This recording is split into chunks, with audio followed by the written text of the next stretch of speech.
I am 20. Where I invest my time? Investing your time effectively at the age of 20 is crucial for personal growth, skill development, and setting a strong foundation for your future. Here's a comprehensive guide on how to make the most of this valuable resource.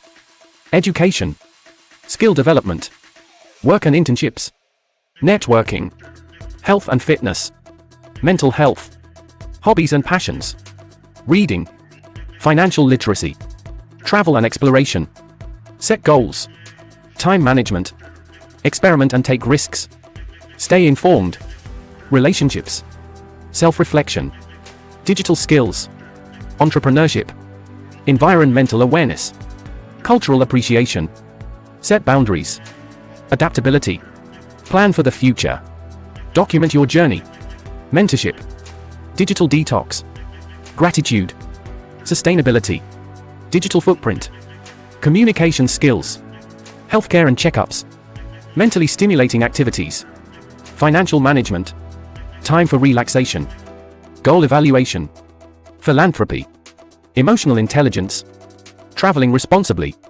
crisis management, adventures and challenges, positive relationships, continual learning, creative pursuits, networking online, conflict resolution, continual self-improvement.